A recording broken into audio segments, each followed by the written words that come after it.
9:30. Before we gavel in, I want to take a few moments here just to acknowledge that our nation is hurting yet again from a tragedy caused by gun violence. This time, most recently, the mass shooting in Boulder, Colorado. Over and over again, we see gun violence harming our communities across the nation. Too many lives are being taken by senseless gun violence. Just last week, we saw a spree of racist murders that targeted Asian American women outside of Atlanta. To the families, to the loved ones, and to the communities traumatized by these recent mass murders, we stand with you.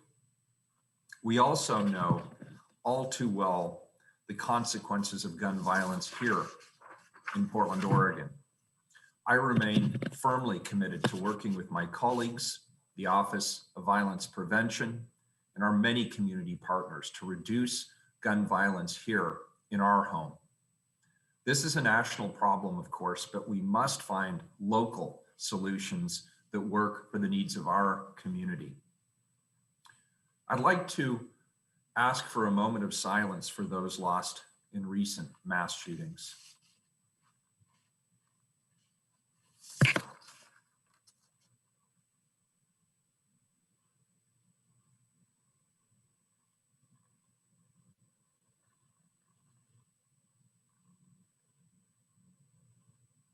Thank you, colleagues. And before we gavel in, I'll ask if anybody has any thoughts that they'd like to share. Commissioner Hardesty, good morning. Good morning, Mayor. Good morning, colleagues. Thank you, Mayor, for asking for that moment of silence. Um, what we continue to see across the nation is hate leading is being the leading cause of so much of the mass shootings that are taking place across our country.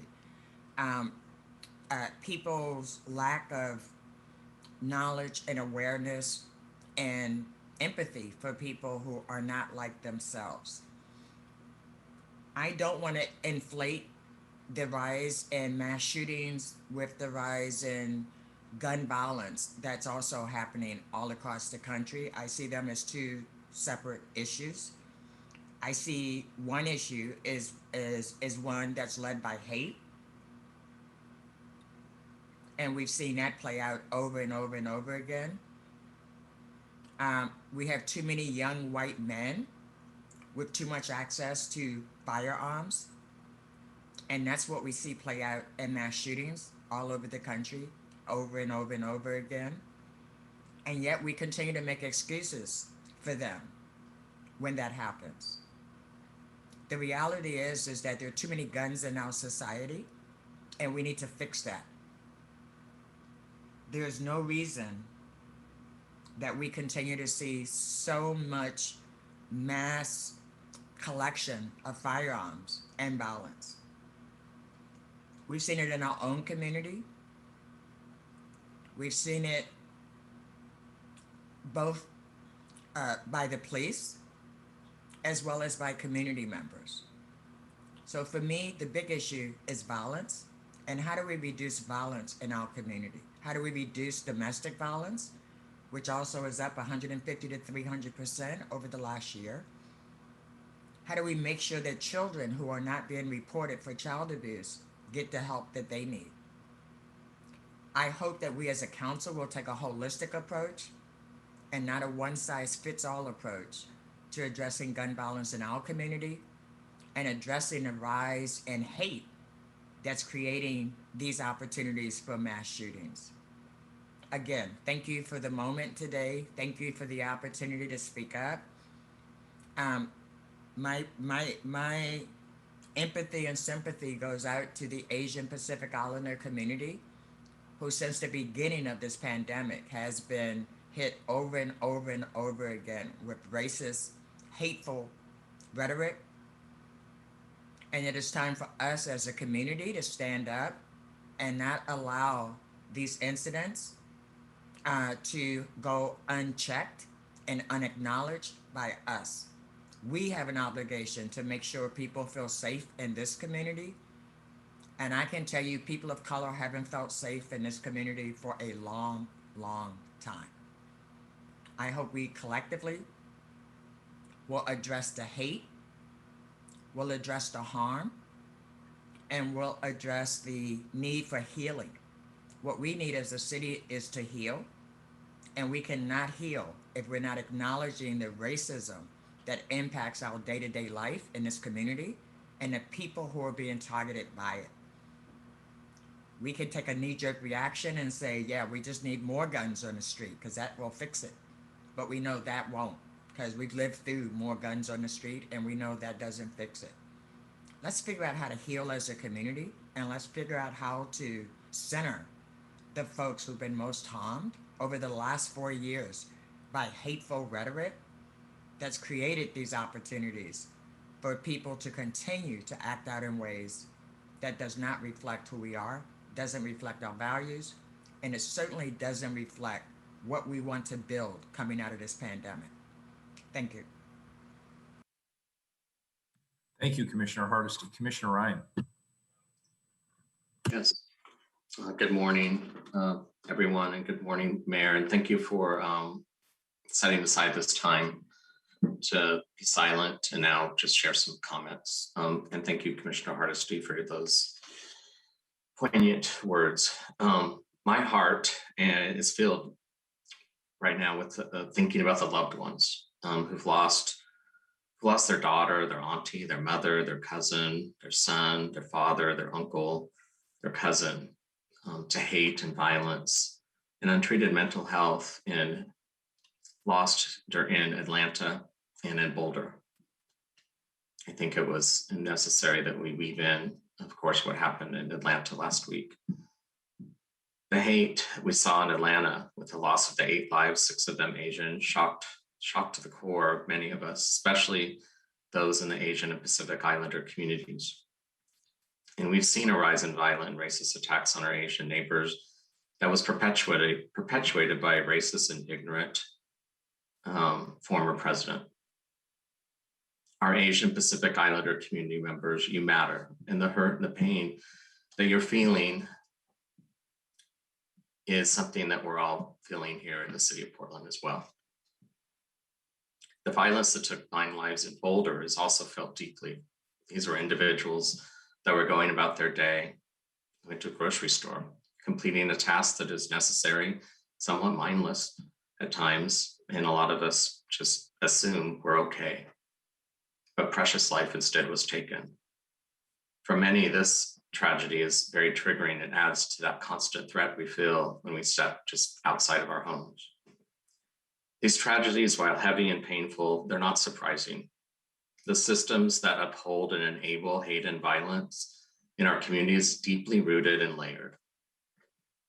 Together as a community that embraces each other and works with one another with the common goal of keeping each other safe, we can overcome and change these systems with more investments into those communities that are targeted and are most deeply impacted. Thank you again for taking a moment to allow us to center ourselves at this time. Thank you, Commissioner Ryan. Appreciate your comments. Very good. With that, then I don't see anybody else's hand raised. We will now go into session. This is the Wednesday, March 24th, 2021 session of the Portland City Council. Keelan, please call the roll. Good morning. Good morning, Mayor. Rubio. Here. Ryan. Here. Hardesty. Here. Knox. Here. Wheeler. Here, under Portland City Code and state law, the City Council is holding this meeting electronically. All members of the council are attending remotely by video and teleconference. The city has made several avenues available for the public to listen to the audio broadcast of this meeting. The meeting is available to the public on the city's YouTube channel, eGov PDX, www.portlandoregon.gov/video, and Channel 30. The public can also provide written testimony to the council through the council clerk at cctestimony@portlandoregon.gov. The council is taking these steps as a result of the COVID-19 pandemic and the need to limit in-person contact, as well as to promote physical distancing. The pandemic is an emergency that threatens the public health, safety, and welfare which requires us to meet remotely by electronic communications. Thank you all for your patience, your flexibility, and your understanding as we manage through this difficult situation to do the city's business. And with that, we'll hear from legal counsel on the rules of order and decorum. Good morning. Morning, Mr. Mayor and Council. Hey, Matt. To participate in council meetings, you may sign up in advance with the council clerk's office for communication to briefly speak about any subject. You may also sign up for public testimony on resolutions or the first readings of ordinances. The published council agenda at portlandoregon.gov/auditor contains information about how and when you may sign up for testimony while the city council is holding electronic meetings. Your testimony should address the matter being considered at the time. When testifying, please state your name for the record. Your address is not necessary. Please disclose if you are a lobbyist. If you are representing an organization, please identify it. The presiding officer determines the length of testimony. Individuals generally have 3 minutes to testify unless otherwise stated. When your time is up, the presiding officer will ask you to conclude. Disruptive conduct such as shouting, refusing to conclude your testimony when your time is up, or interrupting others' testimony or council deliberations will not be allowed. If there are disruptions, a warning will be given that further disruption may result in the person being placed on hold or rejected for the remainder of the electronic meeting. Please be aware that all council meetings are recorded. Thank you. Thank you, Matt. And I've concluded that between your public message and my public message, we're probably putting the whole world to sleep every Wednesday morning. I think next week we should try to sing it or do something different. I will work on that this week. But at least you read it with feeling, and I appreciate that. You outdid me. So first up, colleagues, is communications. Keelan, we have a couple of people signed up. If you could bring the first person in at 167, please. Request of Mary Sipe to address council regarding affordable housing. Mary, welcome. It's good to hear from you again. Good morning. Morning. So nice to be here. So my name's Mary Sipe. After watching city council sessions on TV for a number of years, in 2017, I decided to begin attending city council in person every week. One of the reasons I made this decision was because I observed people giving public testimony that was inaccurate, and I felt compelled to speak up and set the record straight. It's one thing when members of the public give misinformation. It's even more concerning to me when members of city council give misinformation. On March 9th, during Commissioner Hardesty's virtual open house, Commissioner Hardesty made a comment about affordable housing. Affordable for who, she stated. She then went on to say that the majority of affordable units in Portland are 80% of the median family income, or MFI. She also stated that the income restriction for a family of 4 at 80% of MFI is in the range of $82,000, with a minimum income requirement in the range of $70,000. This is not the first time I've heard her state this type of figure. I've lived in affordable Section 42 low-income housing in Portland for over 10 years, and I've researched and confirmed that the majority of affordable housing in Portland is 50% and 60% of MFI, not 80%. Please see the table of income and rents for Multnomah County, which I provided, and you will see that the maximum income for a family of 4 to be eligible is $73,680 at 80% of MFI. $55,260 at 60%, and $46,050 at 50%. This is the maximum annual income that you can make to be eligible. If your income is more than that, then you do not qualify. There is no minimum income requirement to be eligible. The only minimum income requirement is that their monthly income is 1.5 times the monthly rent. If you look at the chart I submitted, you'll see the maximum rent for a 2-bedroom apartment at 80% is $1,658 a month. 1.5 times $1,658 is a monthly income of at least $2,487, which equates to a minimum annual income of $29,844, not $70,000, or $14.35 per hour. At 60%, it would be $22,374 or $9 an hour. At 50%, it would be $18,648, $10.45 an hour. I agree with Commissioner Hardesty that we need more 30 and 40% apartments. However, someone making 30-40% of MFI would still qualify for a 50 or 60% MFI apartment because their income does not exceed the maximum, as long as their monthly income is 1.5 times the rent. Maybe we should stop using the term affordable and go back to using the term low income. Thank you. Thank you, Mary. And I think Commissioner Hardesty had a comment. Thank you, Mayor. Thank you, Mary. I really appreciate you checking my data. And I think the data that I referenced is the data around the housing that we've been building over the last couple of years. And when you look at what the income restrictions are, I think in that category, I believe 100% correct. I think you are also correct because you're talking about what we used to call vouchers for low-income housing. No, No? no. Are you thinking of Section 8? Yes, I was thinking Section 8. No, Yes. no, I'm talking about the Section 42 low-income tax credit programs, which are the majority of what we have in Portland and what I live in. And also, I think, so you're saying that your numbers are referring to the inclusionary housing? That is, no, my numbers are referring to I'm forgetting the term right now. Maybe Commissioner Ryan can remind me. But you know, the housing where we give developers a tax break for 5 years and then it's permanently affordable. Well, that is what Section 42 is on the federal level. Are you talking about here in Multnomah County? Yes, I am talking about the multi-program here at the city of Portland. And so if you look at the proposals that have come through, actually, I'm happy to have this conversation. I realize we're doing this in public, but my main issue was to thank you.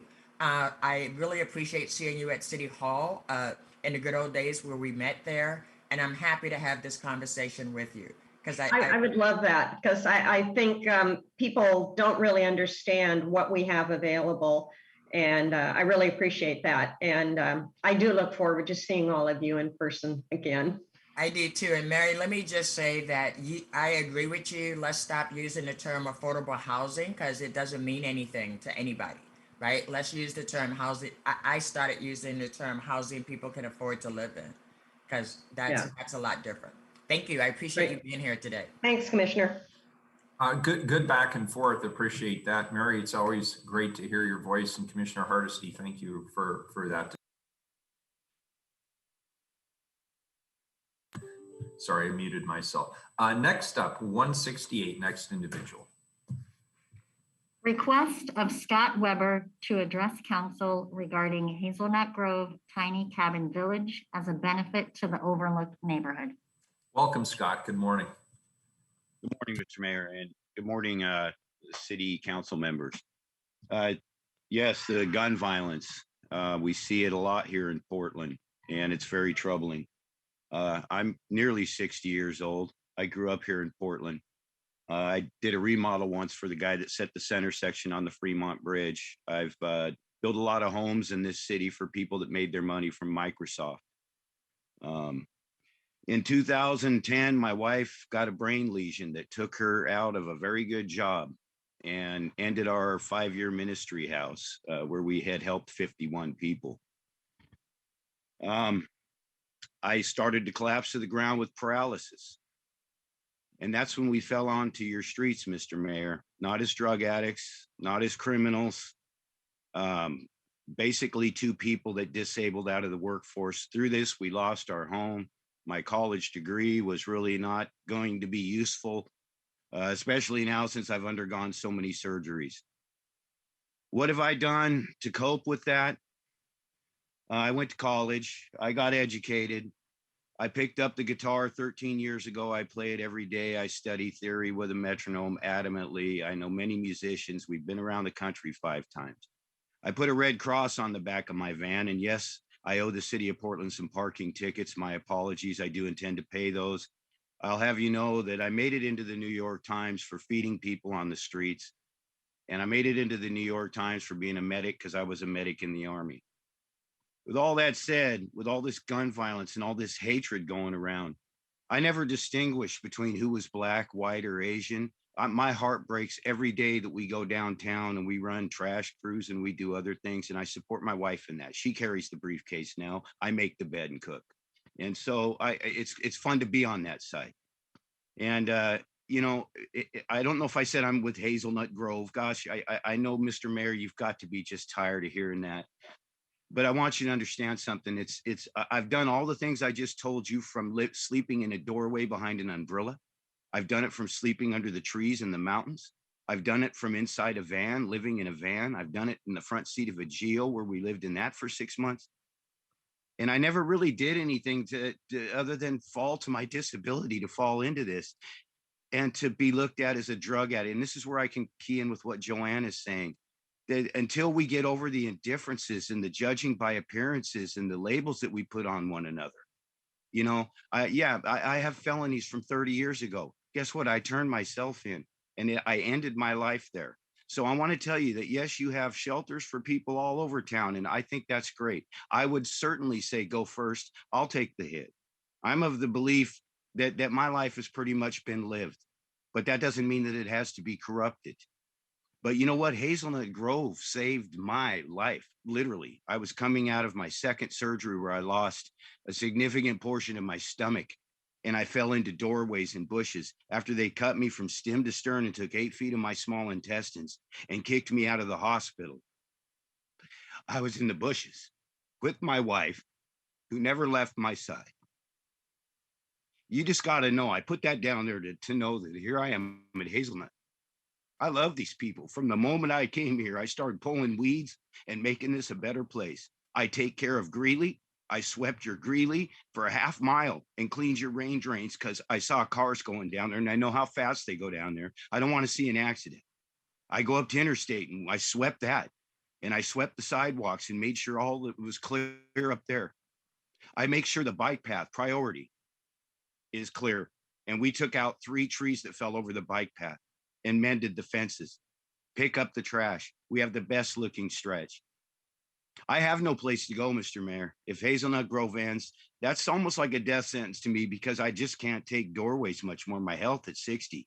I see people die out here all the time. They practically died in my arms. I've had guns stuck in my face. I've been shot at. I know, and I'm not even, I'm a veteran, but I didn't go to war. But I've been more at war out here than I ever did when I went into the Army. And that's got to change. Let me just finish with this. I love this city, Mr. Mayor. And when it comes to picking up trash, I targeted the Lloyd district for 3 years. I was known as the fuck guy. I went around and said, you know what? It's going to come 4th down and 20 with that paint can if you don't stop assassinating our businesses. Without commerce, we can't make it as a city. And I watched night after night as I got evidence of these people. And I learned that the police can't use this evidence on their film because it's the redaction. And I says, oh, I can get you through redaction. I'll just film them while they're doing it at great risk to myself. I've had knives pulled on me, guns pulled on me. I've been in fights. But I said, you know what? This is my city. Now, I understand some of the constituents come by here and they don't like the look of Hazelnut Grove. Just give us through the spring and these houses will look brand new because I have a 40-year construction background. But nevertheless, this is essential that we're here. I don't want this to look like, I don't want this to look like the park out there off of Marine Drive, Delta Park. I don't want this to look like the Laurelhurst neighborhood because remember, I grew up here. I remember what those neighborhoods represent. And I appreciate this city. I give my life for this city every day to see that it's residents of the lower class, your constituents that are poor, make sure that they at least respect the city they live in. And so we try to enforce that at a level nobody else can reach. The police, the patrols, the security guards, the businesses, the hate from the public can't touch these people. But we can. We can speak through that. We speak to people who have a knife or a hatchet in their hand, and they're wearing a helmet and their face is painted. But you know what? We've cried with them, ate with them, sat with them. Mr. Mayor, Hazelnut Grove is like a headquarters. I was in the military. It takes having a place, a base of operations. We send so much stuff out of here in our van. We take in donations and go out, and we are constantly busy. And we're celebrating now nearly 8 months of sobriety because of it, Mr. Mayor. Thank you for your time. Thank you for your concerns. Scott, Yes, Scott, hang around for a second, because I think I'd like to acknowledge a couple of things you said. Commissioner Hardesty has her hand raised first. Commissioner Hardesty. Thank you, Mayor. Thank you, Mr. Weber, for making time today to participate in communications. Let me say that we need your help. We've got some committees that I think you would be ideal to be on. And if you would be kind enough to leave your contact information with the clerk, I will be happy to reach out to you. Let me say thank you. Thank you for sharing your story. It is a story that brings me almost to tears, because it's not the first time I've heard a similar story. And thank you for your service as a former vet. I want to acknowledge your service to both our community and our country. I look forward to you and I having a conversation, Mr. Weber. So first of all, I want to acknowledge and thank you for being here. Second of all, I want to acknowledge your citizenship in this community. I appreciate you taking a stand against violence and taking a stand against criminal destruction. I appreciate that. I appreciate your courage. I appreciate the fact that you're looking out for your neighbors. I appreciate the fact that even though you are in a position of vulnerability, you're looking out for others who are also vulnerable. And I agree with you that people who are on the streets for whatever reason should have access to humane alternatives. As I've said many times, everyone deserves a place to call home, you and everybody else who are currently on the street. The balancing act that I do as mayor is, while I am trying to find compassionate approaches to getting as many people as quickly as possible off the streets, I also have to manage all of the other issues that are related to this city. And I think you will acknowledge, as you did in your testimony, that there are many unregulated, unsanctioned camps that are creating a lot of problems around the environment, around public health, around livability, around safety issues. And that is also my responsibility and the problem that I need to address. And so I'm trying to find that balance. And for the folks at Hazelnut Grove, one part of that balance was the St. John's Village. And we worked very, very closely with you and the other folks living at Hazelnut Grove to try and find a smooth transition from the Hazelnut Grove site to the sanctioned site at St. John's Village, which, if you've seen it lately, it's actually spectacular.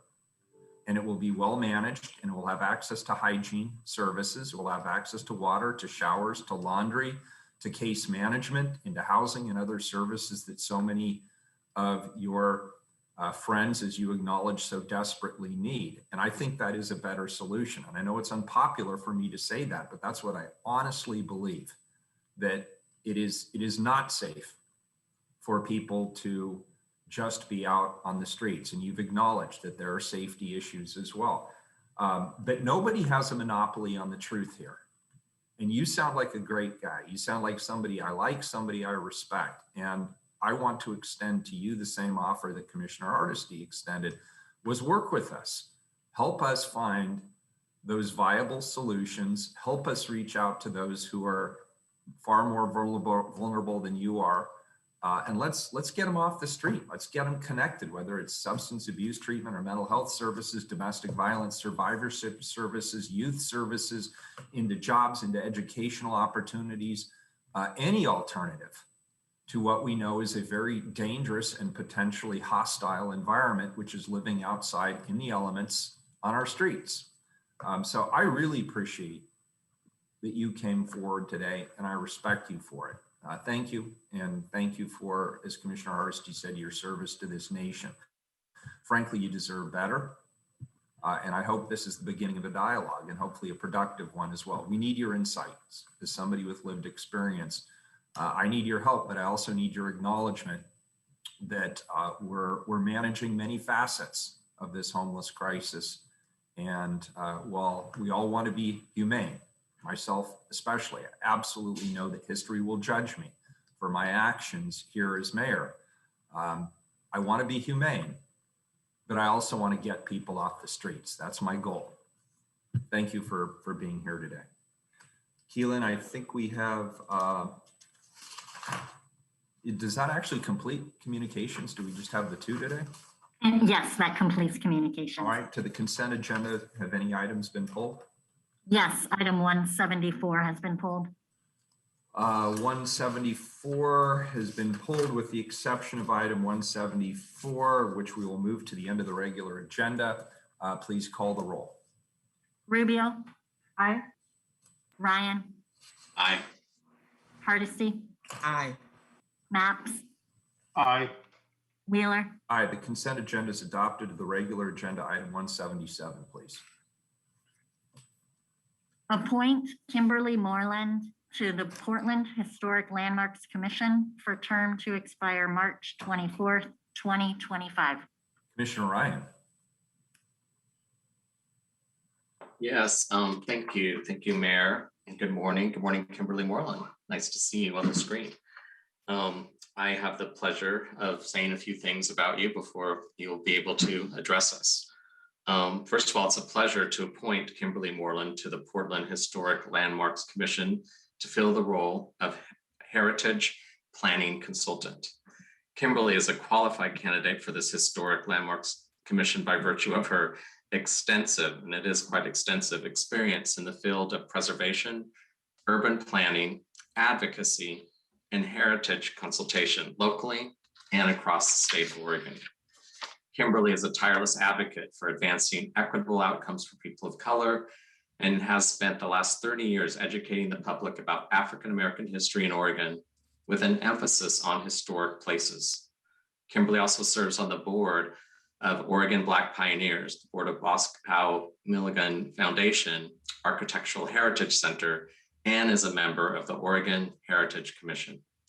Kimberly's experience will provide an unmatched depth of knowledge of local Black history, and her voice on the commission will help advance the commission's goals on ensuring preservation justice through its advocacy role.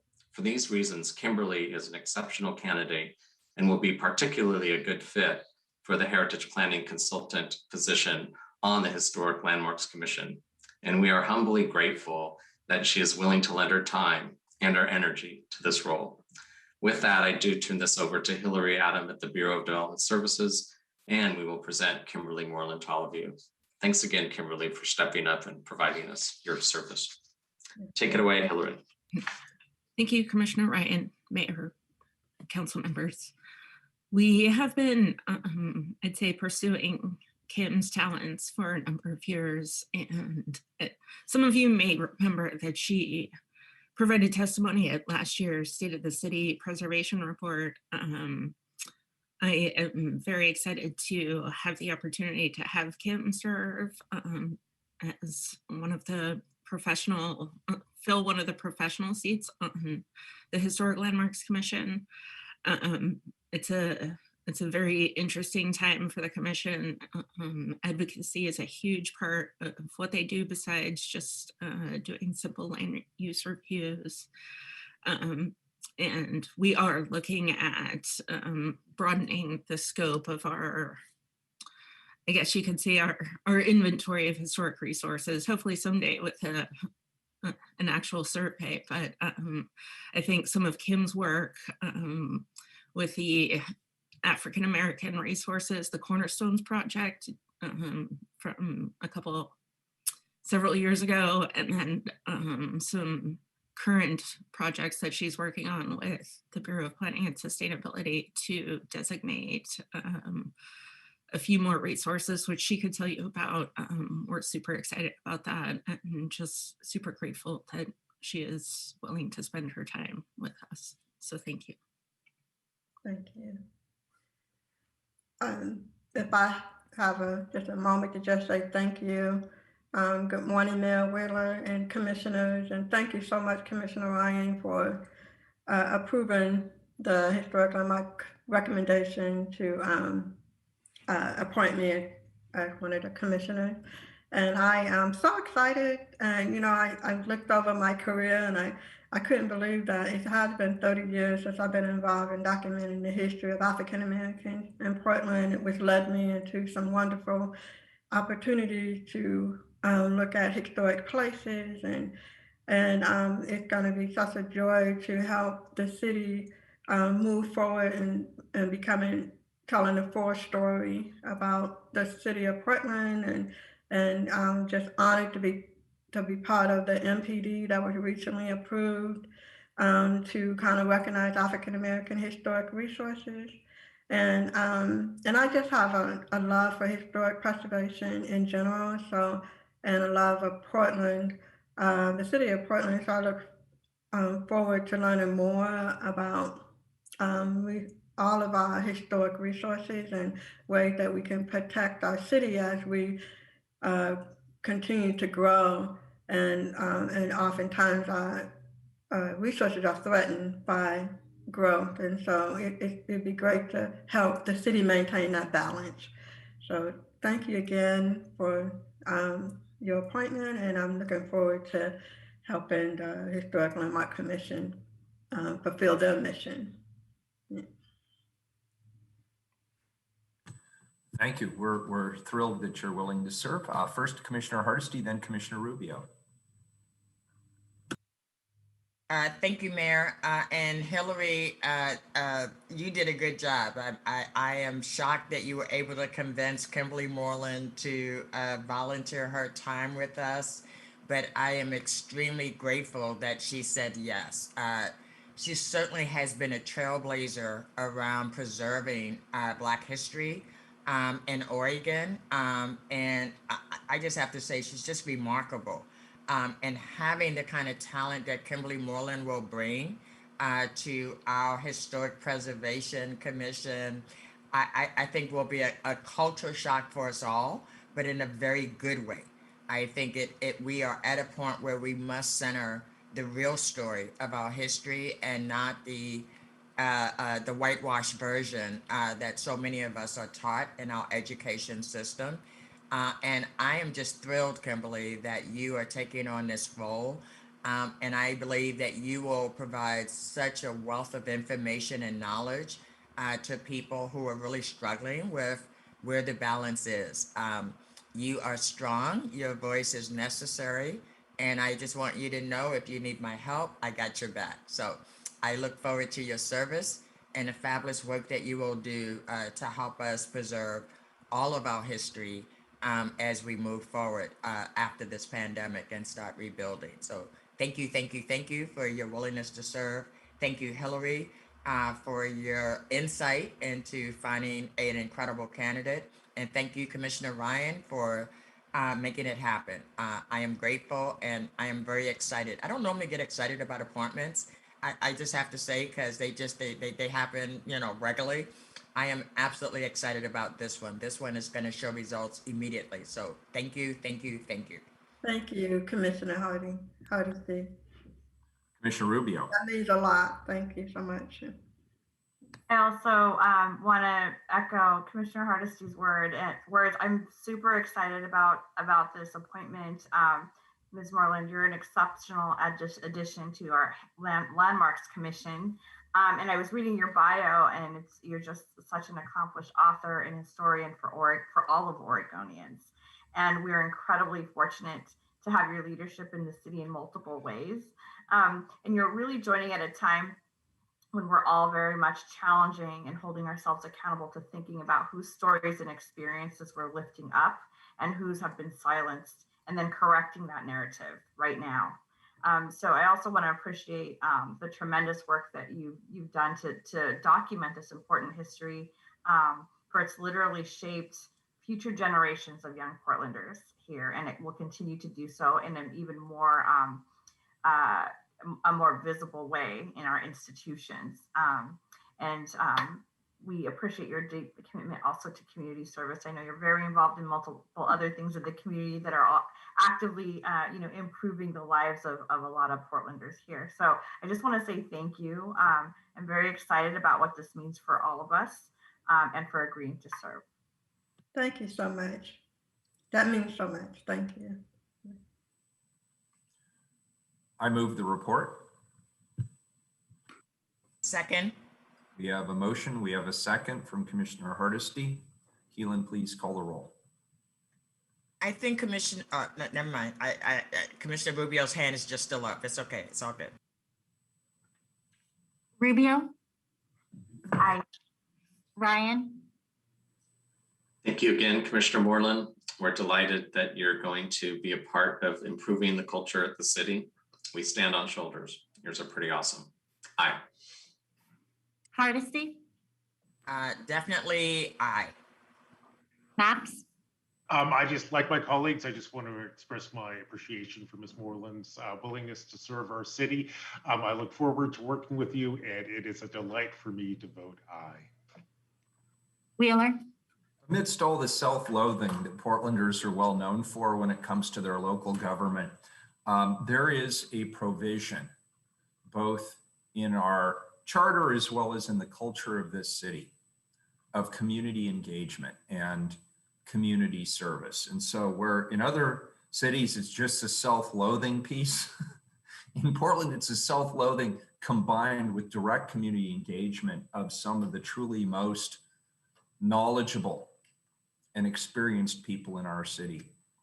And this is one more example where a truly phenomenal leader, Kimberly Moreland, is stepping up to provide her time, her talent, her energy, and allow all the rest of us to benefit from her experience.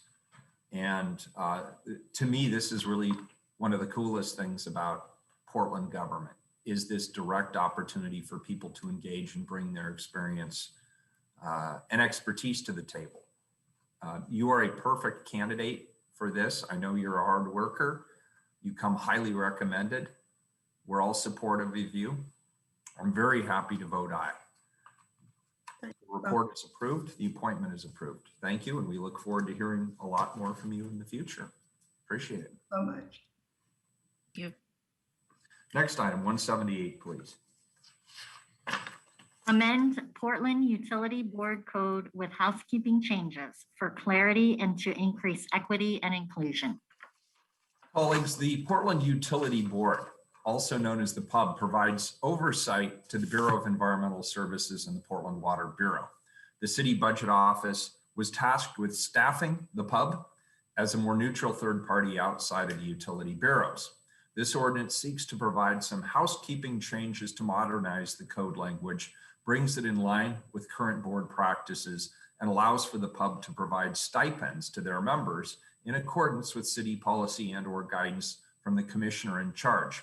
Director Kennard from the City Budget Office will speak more on that subject. But before I pass it along to Director Kennard, Commissioner Mapps, would you like to add anything?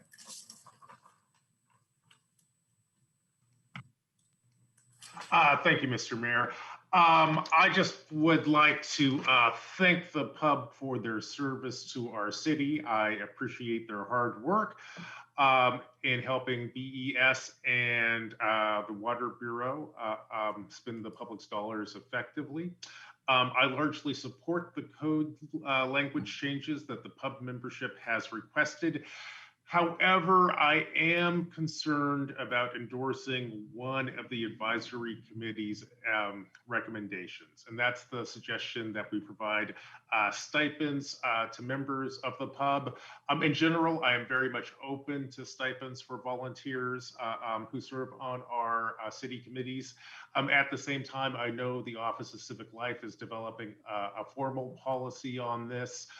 One of my concerns or hopes is that we could align these two processes so that if we do provide the PUB with a stipend, we do it in concert with the policies being developed at a Civic Life.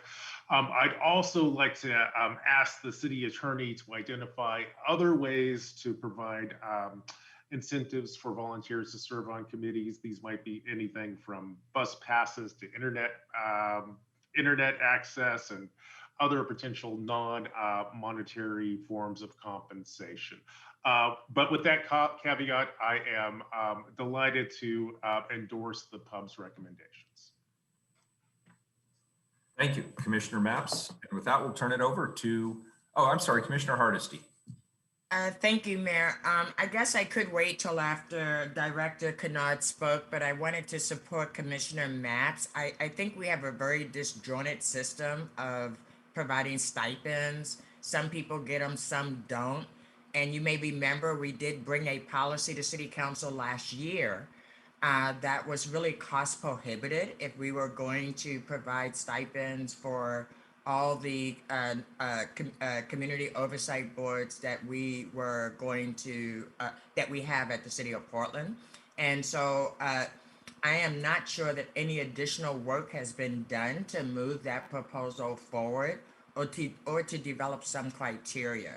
I am also concerned about the ad hoc way we do this. So it would be my hope that collectively as a council, we will decide how we will prioritize who gets stipends and who doesn't, because what we're doing now is very inequitable, and it leads to some people having a benefit and many other people not. So thank you, Commissioner Maps, for just acknowledging that, and I also share that concern and would rather do it in a much more holistic fashion. Thank you, Commissioner Hardesty. With that, we'll turn it over to Director Kennard. Thank you, Mayor, and good morning to you and to the council, and thank you to Commissioners Maps and Hardesty for those comments. For the record, my name is Jessica Kennard, and I'm the city's budget director. The City Budget Office is charged with providing independent and impartial city support for the Portland Utility Board, which is a community oversight body for the Water and Environmental Services Bureaus. The ordinance in front of you today is primarily geared at small technical changes, which includes changing the word citizen to people, changing the reference to board chair to allow for co-chairs, and eliminating current language that prohibits board members from receiving compensation unless they are receiving compensation from their employers during time served. While these changes are all technical in nature and do not compel immediate action on the part of the board, that last change is a critical prerequisite to being able to offer stipends to new and current board members. While technical in nature, it's worth noting that this change seeks to dismantle an inequity that is enshrined in code, as the current language actively allows for a disparity amongst board members based upon each member's individual employment status and type. Additionally, as the Office of Community and Civic Life is working on a citywide stipend policy as directed by the council, taking this action to change this language now will ensure that the board will be able to move forward in alignment with the new citywide policy once it is ready. I wholeheartedly support this change, and I appreciate the pub's work in bringing it forward. While this ordinance lifts a prohibition on stipends, it does not require that stipends be offered. However, I should mention that the pub has indicated its desire to offer stipends as part of the next recruitment cycle. And so I am working with the board and other stakeholders, including Civic Life, and I will follow up with your office, Commissioner Maps, as well as other stakeholders to seek timely agreement on the appropriate path forward.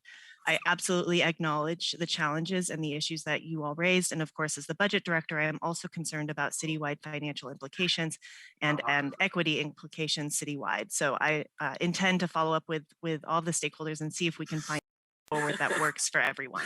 Not that loud. All right. So I know how critical, I lost track of my spot. Again, the changes presented to you today are purely technical in nature, and they do not compel any immediate pub changes. But I did want to provide some additional context for the transparency's sake, knowing that this is an important citywide issue related to stipends. And I'm available to answer any questions.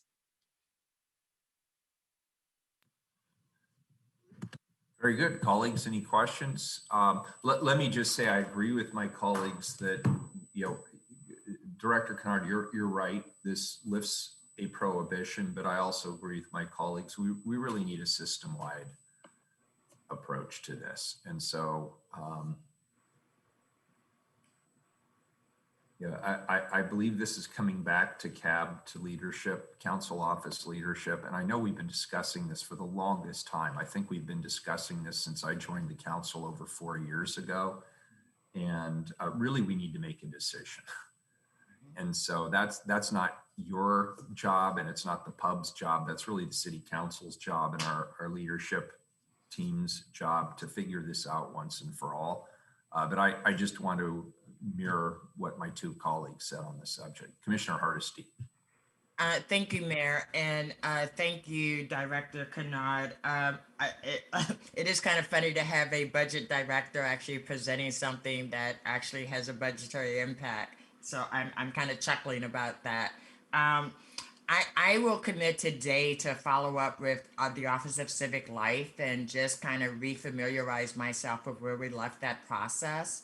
But I do recall that there was a huge financial impact, and so let me go back and redo what I have, and I will share that with my colleagues. And Mayor, maybe as we move, I can actually send out a memo and just kind of tell you this is where we left it, because I think it's been long enough that most of us don't remember the details of why we tabled it. So I don't, so that'd be helpful. Okay, I will make a commitment to do that. And Jessica, I will also meet with you after I've actually done that analysis. Thank you. Great. And Director Kennard, I know this is slightly off topic, but since we're not voting on this today, I'll go slightly off topic. There may be other ways that we can help. I mean, stipends are sort of one way. I hear from a lot of folks, childcare is sort of the deal breaker. For young parents. I hear others say it's transportation impediments. They don't own a car, so we could get bus passes. I mean, there may be other ways to do this where it's not a budget buster, but it still really peels away the barriers that are preventing some people from being able to participate. And I'd encourage us to take a good hard look. And it's not just on Commissioner Hardesty. I mean, she's got the Office of Community and Civic Life, but she's right. We sort of tabled this at some point because we got sideswiped by COVID and other issues. Yeah, and to be clear, I agree with you, and I am following up. I have talked with the folks working on this at the Office of Community and Civic Life, and all of the strategies that you are proposing are things that they are thinking about and that they're considering, and we will be in conversation with them. The item in front of you today, again, is making technical changes. Of course, it is up to you whether or not you want to move them forward. If it is your direction that you are not, you want to be sure that the Portland Utility Board does not offer stipends until further discussion, then I am happy to give that direction to the board and take it upon myself to follow up each individually with you, as well as with the CAB and others before we allow for stipends to go forward for this body. I do want to say that this item does allow for the board to move forward once we are ready, right? And so we would need to come back to the council for this technical change at a later time, or we could move it forward now, and you could direct me to come back to you all or individually to your policy advisors before moving forward with stipends for the group. Okay. Commissioner Hardesty. Thank you, Mayor. I would just say, Director Kennard, I would be concerned about passing a policy that says you can when we don't have a citywide policy that says you can. And so my recommendation would be to take it back to the pub and let them know that over the next couple of months, the city council will make a decision about where we stand on stipends. Because if this is being pushed forward as an equity issue, then we cannot create inequity in passing a policy. I have a question, Director Kennard. I would assume that is the pub paid for out of general fund, or is it paid for out of utility rates? You may have said and I just didn't hear. So the support for the pub is paid for by the Water Bureau and the Bureau of Environmental Services.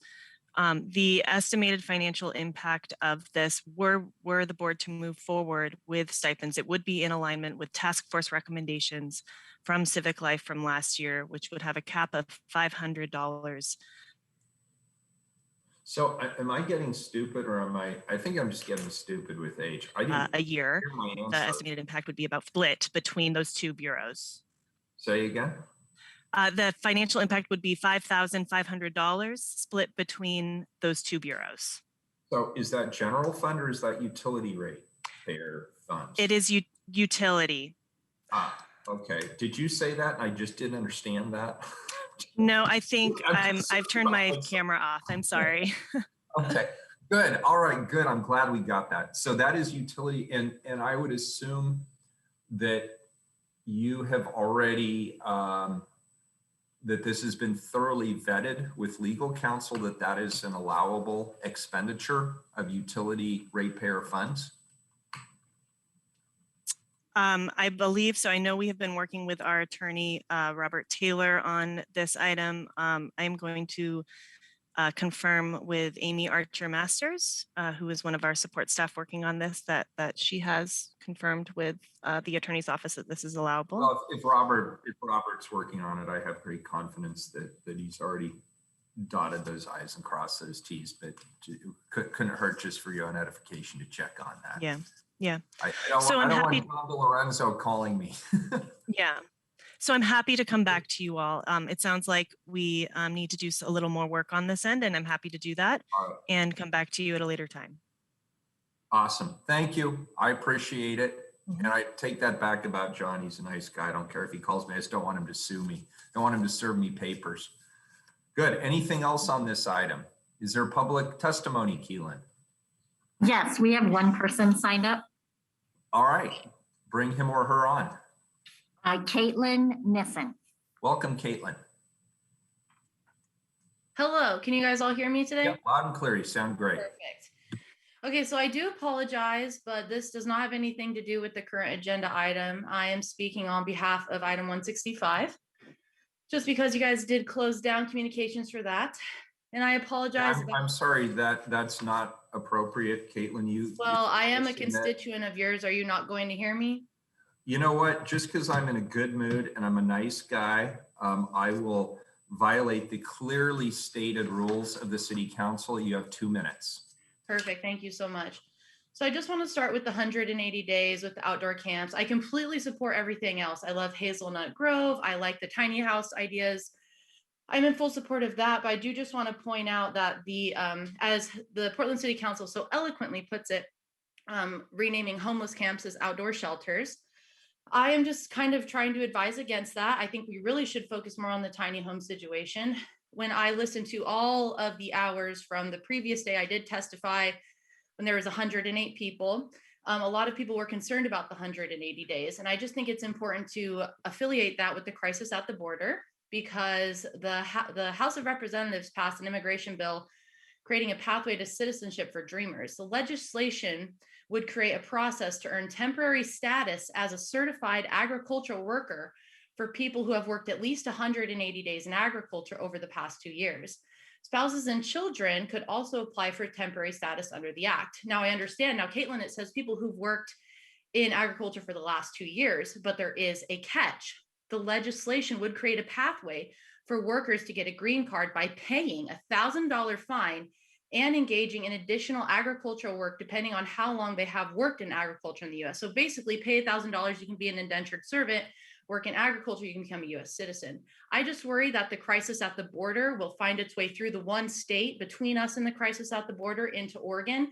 And it's just funny that the 180-day outdoor shelter term for any nonprofit to make a shelter, and then the 180 days to work in agriculture. We know there's a lot of agriculture in Oregon. I would like to move on to all the talk of race and talking about Asian hate. I just want to point out that the Portland City Council contributed to Asian hate back when there was a power grab for police commissioner between Ted Wheeler and Joanne Hardesty. There was an officer, Mr. Lee. There was groups that were outraged that an Asian person was going to be appointed into a police assistant commissioner role. And there were groups that were outraged that there was no input from the community, and saying that the police deputies are going to be whitewashed. So I'm just saying, if you guys are trying to figure out where Asian hate is coming from, I also spoke on this issue at a Portland City Council meeting when I brought this to the attention of the Portland City Council that you guys are being racist against Asian people. All right, I was given a head nod, and I appreciate your time. 2.5 minutes. Thank you very much. No good deed goes unpunished. All right, so next item, 179, please. Oh, I'm sorry, I didn't move the 178. Was there any further discussion on that before I move it to second reading? This is a first reading of a non-emergency ordinance. It moves to second reading. 179. Mayor? Yeah, Mayor? Commissioner Hardesty. Did we agree that that was going to go back to Director Kennard for additional work? Oh, I think we did. That's your understanding, right? That was my understanding. Understanding, yes. Commissioner in charge, any objections? That's you, Mr. Nope, Matt. we're good. Yeah, nope, we're good. Awesome. Good. All right, thank you. Director Kennard, do you understand that? Yes, absolutely. Thank you all. Thank you. Thanks for the presentation. 179, please.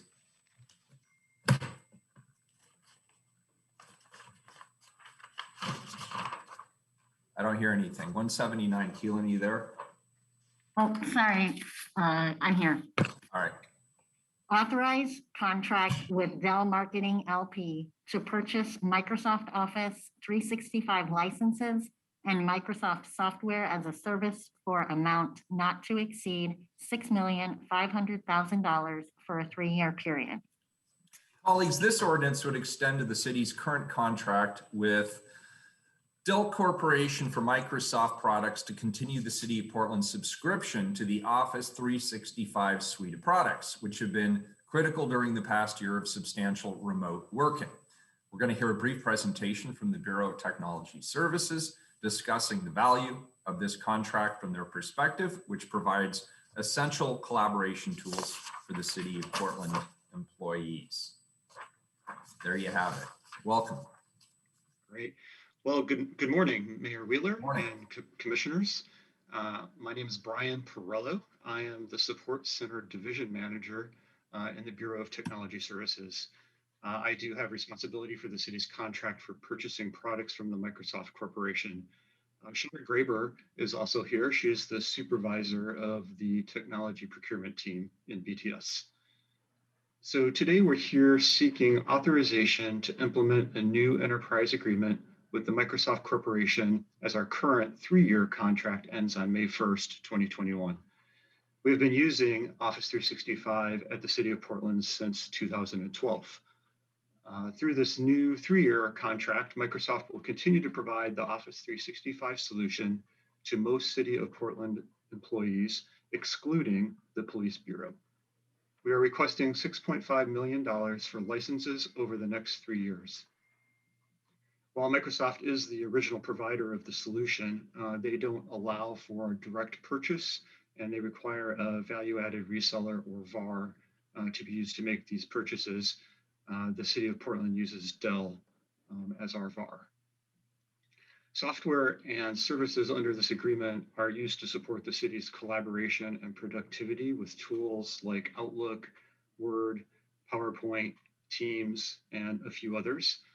Without these reliable and adequate collaboration and productivity tools, our city services would likely come to a halt. Our implementation of Microsoft's Office 365 solution has resulted in a high availability of these collaboration and productivity tools, even during this huge uptick in adoption and usage during COVID remote work. For instance, between January and May of 2020, the use of Microsoft Teams by city employees increased by approximately 400%. Funding will be provided by bureaus for the staff currently using Microsoft Office 365 licenses. And we are here and happy to answer any questions you have about this. Commissioner Hardesty has a question for you. Thank you, Mayor, and thank you, Brian, for that presentation. I am curious if we've ever thought about another venue that is significantly less expensive other than continuing to renew these kind of licenses that are, should I say, extremely expensive and really in the new tech age that we're in. I think that there are many other options out there. So I was shocked to find that we were still connected to Dell when I came to the City of Portland, because that's like really, really, really old technology. And so what's the plan for us to actually evaluate whether or not this still works on behalf of the City of Portland? Thank you for the question.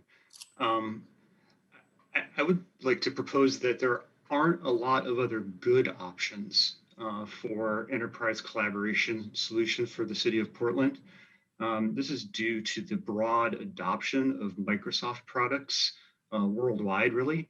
And it benefits the city of Portland to maintain the same worldwide standard in order to collaborate with most of our partners outside of the city.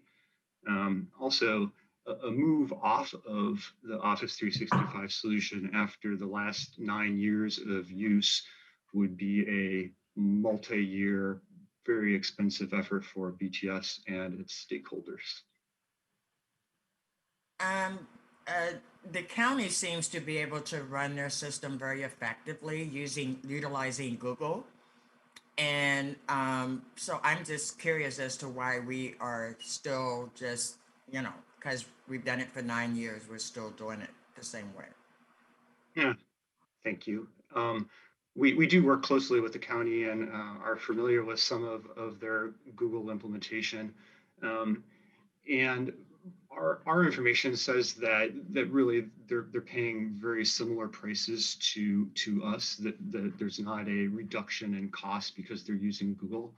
And in fact, what we know about their implementation is they're using Google and Microsoft because of the previous discussion that I just had there, because most of the world uses Microsoft's solution.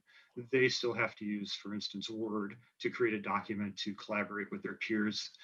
They have some trouble using the Google solution to do so. So they're really in a situation where they're using two solutions, and that's a path that we'd like to avoid.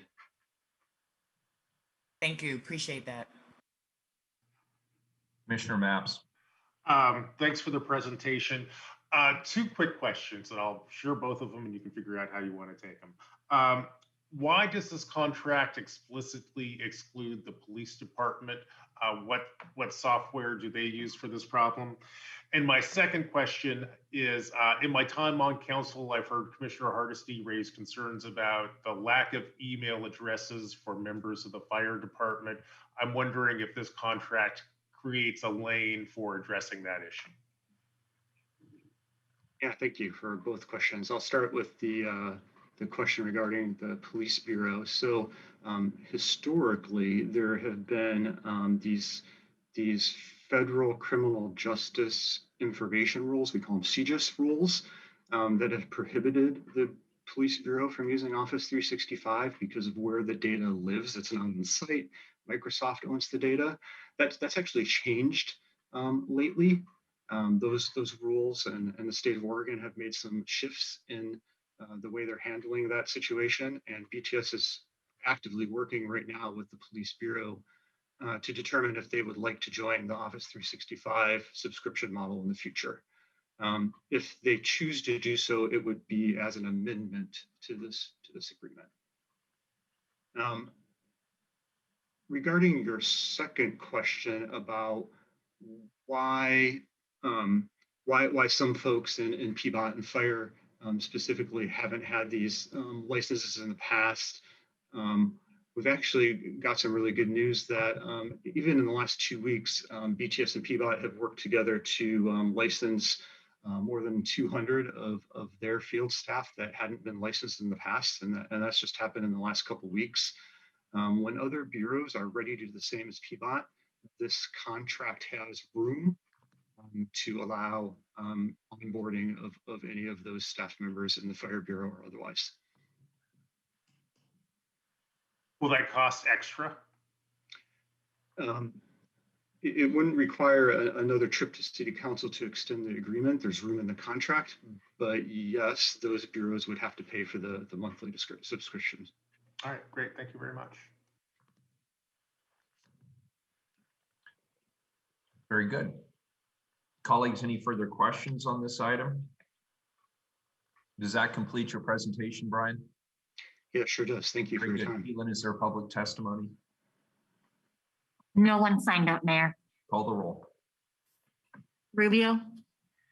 Thanks for the presentation. And I too would just like to go on record that, once it's time again, the time is right, I would like more information about exploring the Google option. I have heard that at the county, there is a lot of more user-friendly attributes, I will say, connected to that interface So I would just like more information when at a timely place next time. I vote aye. Ryan, Yes, thank you for that presentation. I'm in agreement with my colleagues about digging in further. I do think that I want to also acknowledge you and your team for allowing us all to work virtually during this time. I realize that you've been through a lot, so I wanted to take this moment to acknowledge that. And I also hope that this vendor, big one that it is providing us the best security possible during this time as well. And so I did want to hear more about that. The city business must go on. I realize it's time sensitive. I vote aye. Hardesty, I also want to appreciate, I know how hard you work to be able to have public testimony as part of the city council meeting during this pandemic. And so I do want to acknowledge that a lot of work has happened to allow us to be able to do city council meetings from home, to have public testimony, and a lot of us had to learn how to use all this new fancy equipment virtually. And your team has been absolutely patient and very helpful through that transition. But I think there are always new opportunities to look for new partnerships that will serve us better. And just because they're big and they've been around forever doesn't mean they're our best option today. So I also look forward to when it's time for, long before it's time for the renewal, us having a conversation about what other options are out there and how we start exploring those. So I'm happy to vote aye today. Maps, I want to thank Brian for his presentation today. I really appreciate the answers to the questions I had, and I vote aye. Wheeler, I want to thank Commissioner Ryan for acknowledging the work that BTS has been doing for the last year plus, trying to move everything offsite and trying to make my laptop work, trying to make my cell phone work despite my efforts to make it hard. BTS has really done an exemplary job, and I want to thank you, Brian, and all of your colleagues. So please pass that on behalf of the City Council. And Dan, thank you for mentioning that. I'm happy to vote aye on this. Aye. The ordinance is adopted. Next item is 180.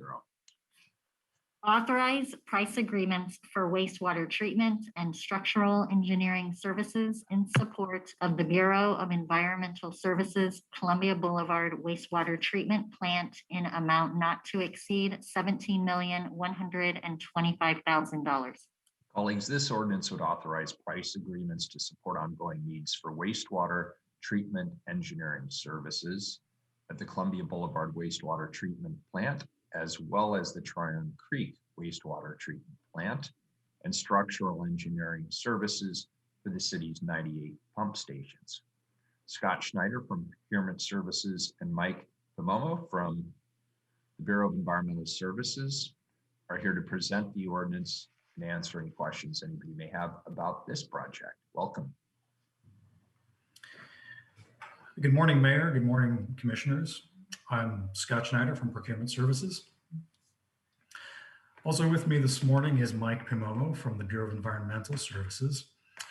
We're here to recommend the Council authorize the Chief Procurement Officer to enter into 5 price agreements for wastewater treatment engineering services and 3 price agreements for structural engineering services in support of the Columbia Boulevard wastewater treatment plant. On May 28th, 2020, the city issued a request for proposals number 1468 for on-call wastewater treatment engineering and structural engineering services. And on July 22nd, received 15 proposals. An evaluation committee scored the proposals in accordance with Chapter 5.68 of City Code and deemed Brown and Caldwell, Inc., HDR Engineering, Inc., Kennedy Jenks Consultants, Inc., Parametrics, Inc., and Tetra Tech, Inc., as the most responsive and qualified proposers in the wastewater treatment engineering category, and ABHT LLC, Cooper Zeitz Engineers, Inc., and PBS Engineering Environmental, Inc., as the most responsive and qualified proposers in the structural engineering category. The city's aspirational 20% subcontracting equity goal applies to these services, and the proposer is committed to subcontracting 20% to consultants certified by the state's Certification Office for Business Inclusion and Diversity. All of the awardees are in full compliance with city contracting requirements, and I recommend that you authorize these contracts. If you have any questions about the procurement process, I can answer those. Also, if you have any questions about this program, I'll turn it over to Mike.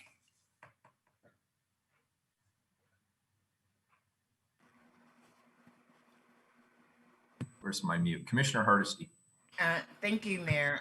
Thank you for the presentation. I guess my first question is really around, this is a significant size contract. Why are we doing a $17 million contract as compared to other size contracts?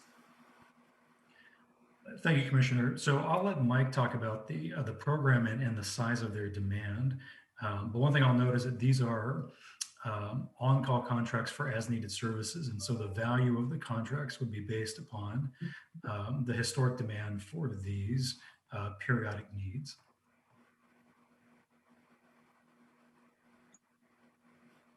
Thank you, Commissioner. Again, for the record, my name is Mike Pomamo with the Bureau of Environmental Services. So yes, I think Scott pretty much answered in terms of the question of the size of the contract. Most of the work has not specifically been identified. These contracts are a large capacity, and as individual needs are identified, specific scopes and tasks will be assigned periodically over the next 5 years to address needs, again, over this 5-year period that we anticipate these contracts being in play. And is there a reason why we would authorize giving you $17 million and then you kind of figuring it out along the way? I mean, is this a normal process for us? Yes, thank you for that question. Essentially, this is based on historic spend, and again, there's a need that's out there that we've been tracking, and the amounts that we have anticipated are already built into the Bureau's CIP budget to address these needs for the assets. And so when you spread it out over the course of the 5 years that's in the CIP, the $17 million is a very small portion of the need that's out there. Thank you. I appreciate that explanation. I think as the council continues to talk about whether or not who's benefiting from public contracts, when 17 million is set aside for a very small group of companies to be on call, does that not create barriers for other companies who are emerging that could possibly do some of the work? I don't know the answer to that. I'm just putting that question out there because I do think we miss opportunities for innovation when we lock in a contract over 5 years at that dollar amount. And for me, I'm concerned about who actually benefits from it, right? Though we have aspirational goals all across the board, at 17 million, there should be significant benefit for a whole host of community members. And so I just want to say I'm just concerned that we're locking in $17 million over 5 years without clearly understanding who will benefit and who won't, other than the companies that you've mentioned that actually responded to the RFP. So thank you. I might add very quickly that we do have aspirational goals of 20%, and I believe all of the winning proposers have committed 30% or more in terms of the DMW ESB participation for these contracts. So it wouldn't be going exclusively to those companies in question. It would be split out between, again, DMW ESB and also STV firms as well. And do you have a monitoring system in place to ensure that as you call them for work, that you are monitoring that they in fact have the 30% MWESB and that it is a mix rather than just the normal suspects? Yes, ma'am. I think, Scott, you can probably speak a little bit more eloquently to what the specific tracking and the requirements are on that, but we do have a system of tracking that. Yes. Yeah, thanks, Mike. So in these on-call contracts, because the scopes of work aren't known at the outset, um, the subcontracting plans are developed when the task orders are executed. So along the way, when the scopes of work are known, then the outreach takes place and the task order documents the subcontracting commitment for that particular scope.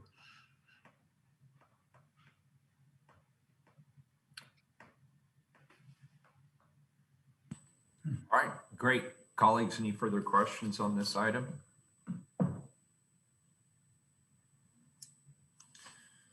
Let's see, this is a first reading of a non-emergency ordinance. It moves to second reading. Thanks, appreciate it. Mayor, this is Keelan. I'm sorry, just want to put on record Yeah, that sorry. no one had Yeah, signed public up. testimony, I apologize. Yeah, no one signed up. Thank you. Nobody signed up. All right, good, then I didn't screw up. All right, first reading of a non-emergency ordinance. It moves to second reading. Thank you. 181, please. Assess benefited properties for street, sidewalk, stormwater, and mast arm traffic signal improvements at the Northwest 23rd Avenue, Vaughn Street, and US 30 intersection in the Northwest 20th Avenue Local Improvement District. Commissioner Hardesty.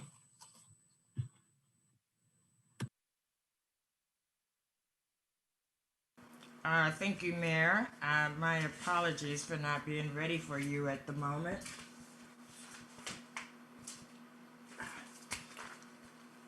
I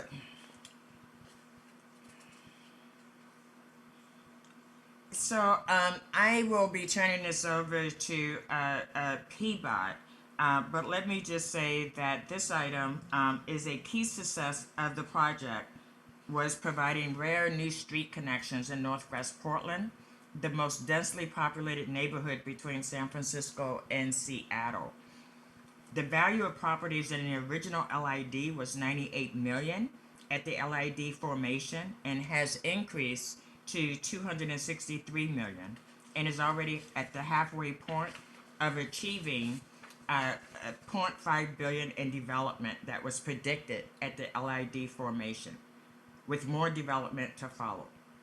Redeveloping surface parking lots has not only enabled transit-oriented development, but has also removed a key obstacle to extending the Portland streetcar to Montgomery Park in the future. Building the new Northwest 20th Avenue reconnected neighborhoods on either side of US 30, there was bifurcated when the Fremont Bridge opened in 1973. Say that 3 times fast. Building the new Northwest Thurman Street connection and eliminating a previous dead end east of Northwest 21st Avenue was a catalyst for TriMet to extend bus line number 24 from its previous termination at Emmanuel Hospital to Northwest Portland, providing a new transit connection over the Fremont Bridge. Northwest 20th Avenue was also built with a new protected bike lane design that was first of its kind in the city and has been recognized for its innovation by Bike Portland. I also want to take the opportunity to thank some key stakeholders in this effort: Craig Boritz of Conway Inc. and Jill Long of Glassman Coaching and Consulting for their excellent work working with the city and the Northwest DA Neighborhood Association in planning, Phil Sessinger and Gene Harrison of the Northwest District Association for their close collaboration with PBOT. And at this time, I will turn it over to Andrew for his presentation. Andrew, take it away. Thank you, Commissioner Hardesty.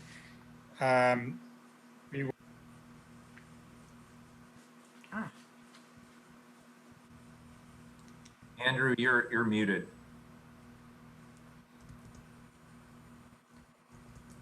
Is that better? Yeah, thank you. Keelan, next slide, please. So this is a picture on the left of what Northwest 20th and Upshur looked like in 1930. And used to be a very vibrant neighborhood before it was bifurcated by the US 30 ramp when the Fremont Bridge was opened. You can see that picture on the right where we reconnected those streets 47 years later. Next picture, please.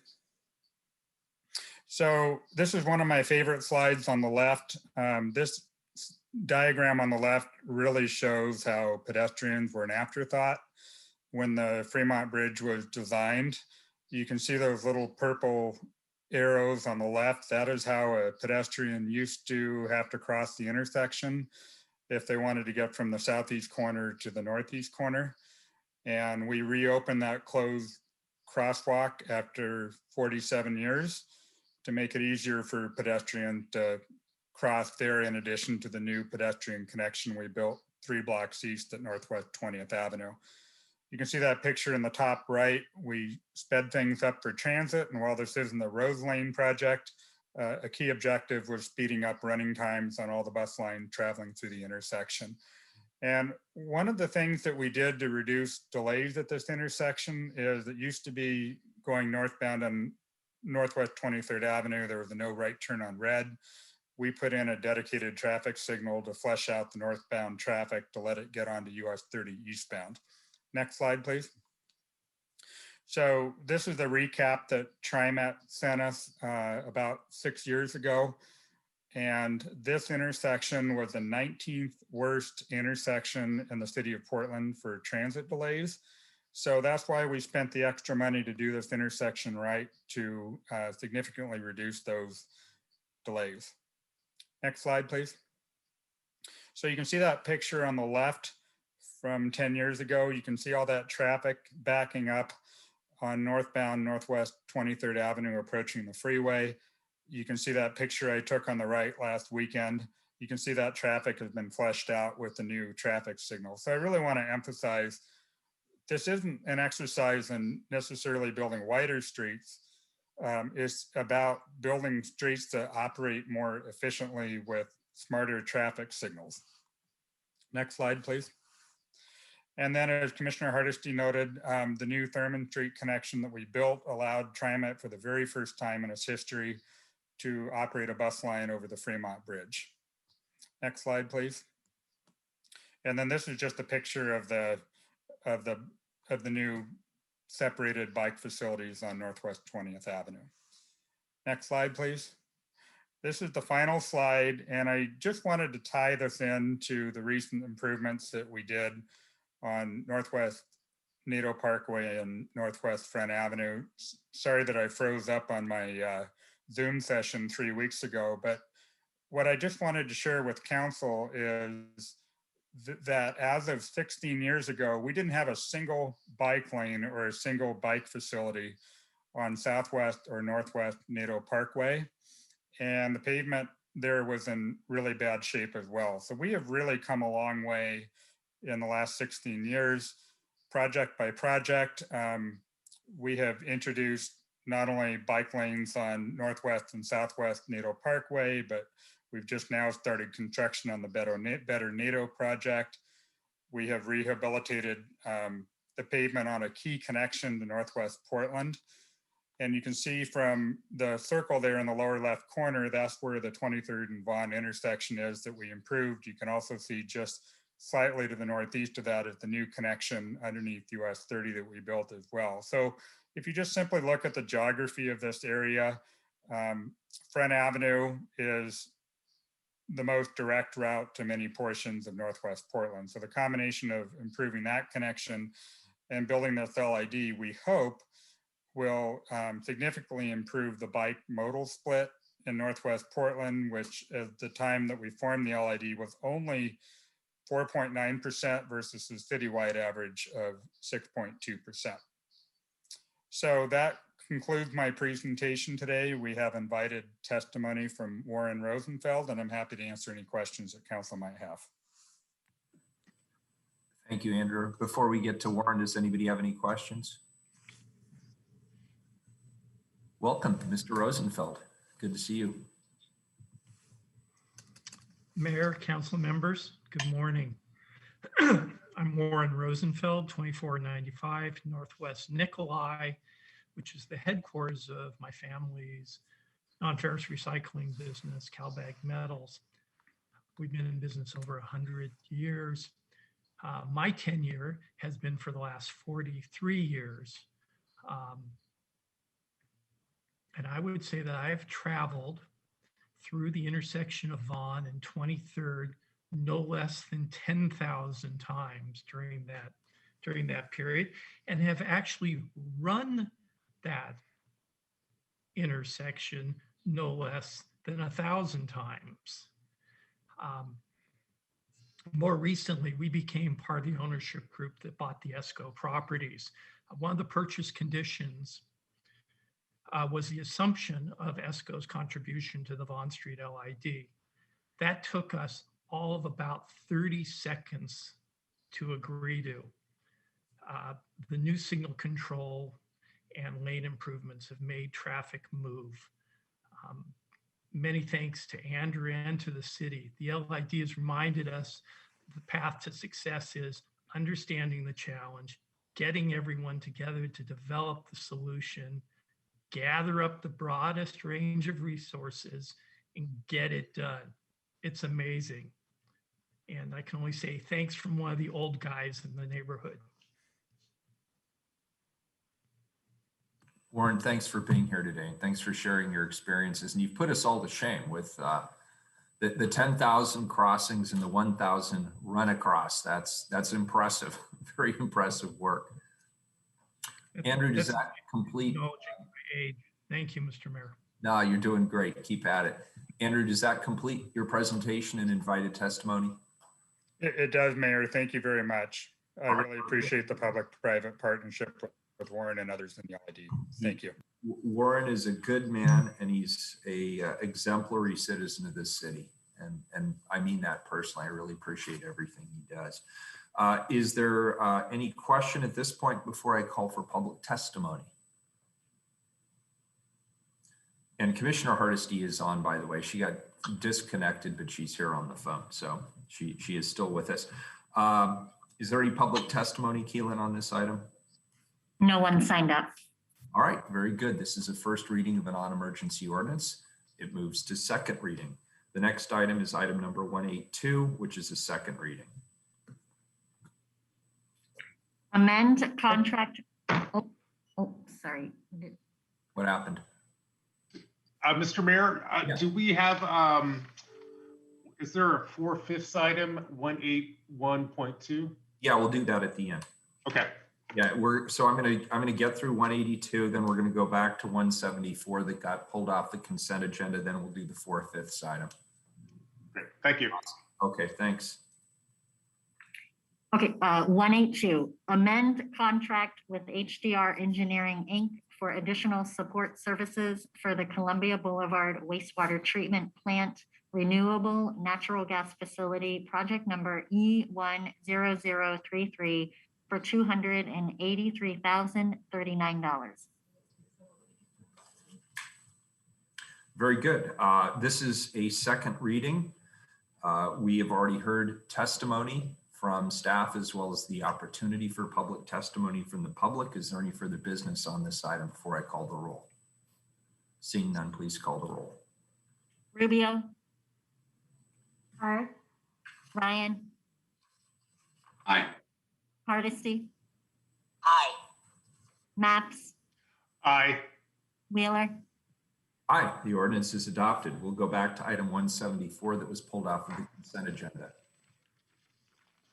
Authorize a contract with Oregon Department of Transportation for the purpose of cost-sharing power and maintenance responsibilities for traffic signals, rectangular rapid flash beacons, and other traffic control devices along state facilities within Portland city limits. Was this pulled by a commissioner or a member of the public? A member of the public, Edith Gillis, pulled this, but I don't believe she is on the call any longer. All right, well, let me call for her once. Edith, are you on the line? She is not on the line. 174 is an emergency ordinance. Please call the roll. Rubio. Aye. Ryan. Aye. Hardesty. Aye. Maps. Aye. Wheeler. Aye, the ordinance is adopted. We'll now go to the 4/5 item, and could legal counsel confirm we do not have to vote to bring that to the agenda? That's already been done through the proper notification.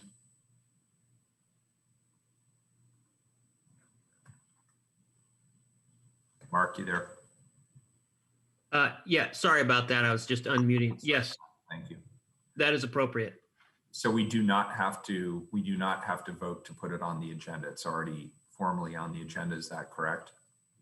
Right. Okay, good. Keelan, could you please read the 4/5 item? 182-1, authorize a letter of agreement between the city and the Portland Police Association representing emergency communications dispatchers to amend the language in Article 23 of the collective bargaining agreement to allow for the city to provide one deferred holiday to each PPA BOEC member on Juneteenth, June 19th, each calendar year. Commissioner Mapps. Thank you, Mr. Mayor. Colleagues, I am delighted to bring this ordinance before council. Let me put this into some historical context for you. Back on June 17th, 2020, council approved Juneteenth as an official city holiday. Of course, Juneteenth celebrates the emancipation of those who were enslaved in the United States. This new holiday uniquely reflects the city's core values of anti-racism, equity, transparency, communication, collaboration, and fiscal responsibility, which were also adopted that very same day. Now, the ordinance before us this afternoon is to amend the contract with our BOEC emergency communication dispatchers and call takers so that the city recognizes the official city holiday for these critical employees. For more details on this ordinance, I'm delighted to hand it over to BHR Labor Relations Coordinator, Jamal Anthony. Jamal, can you please take it over from here? Yeah, absolutely. Thank you for that introduction, Commissioner Matt. Of course. Hello to everybody else in attendance today. So for this particular ordinance here, as you stated on June 17th, Council approved the Juneteenth official holiday. But the BOEC, that bureau, those employees receive their leave banks a little bit different than the rest of our employees. So all of their hours tend to just sit in one collective bank. So we needed to figure out how to allocate those hours appropriately. So in the interest of equitably offering the Juneteenth holiday to all city employees, the city will provide one deferred holiday in the amount of 9.5 hours to each PPA BOEC represented employee on June 19th, each calendar year. The deferred holidays will be placed into a separate leave bank for the employees' use. Employees will not receive any sort of holiday premium pay for working this holiday.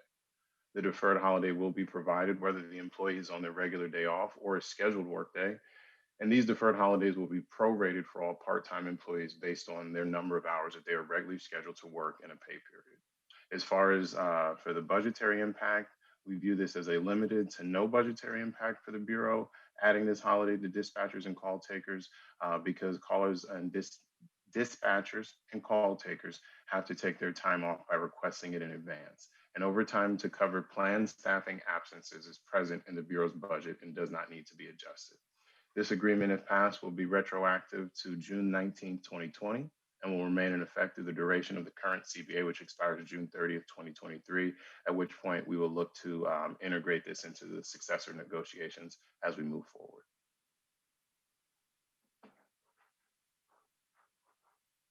Very good. Thank you. Colleagues, any questions on this item? Keelan, any public testimony on this item? No, we had closed testimony before it was made available, so we weren't able to receive any requests for testimony. Very good. Call the roll. I'm sorry. Ryan has his hand up. Yeah. Apologize. Thank you. Yeah, absolutely. It's all right. Thank you, Jamal Anthony, for that presentation. You did say something, though, that makes me want to ask a basic question, and I pardon my ignorance, but maybe someone's listening would have the same question. You said 9.5 hours as opposed to 8 hours, and I just want my little brain wants to know why it's not 8 hours. No, that's a wonderful question. We just decided to be generous. No, ITs, Commissioner Ryan. The employees out in BOEC, their traditional shift is a 10-hour shift. That's the normal shift that those employees work, is a 10-hour shift. So in order to recognize that, we did the 9.5 allowing for the 30-minute lunch period as well. Of course, now I'm wondering why it's not 10. But anyway, thank you for explaining that. I didn't Not a know. problem. Now I do. Thank you, Jamal. Very good. Any further questions or discussion on this item? Keelan, please call the roll. Rubio, Thank you, Commissioner Maps, as well as the staff for bringing this item to council. Very happy to support and long overdue. I vote aye. Ryan, Yes, I enthusiastically vote aye. Thank you. Hardesty,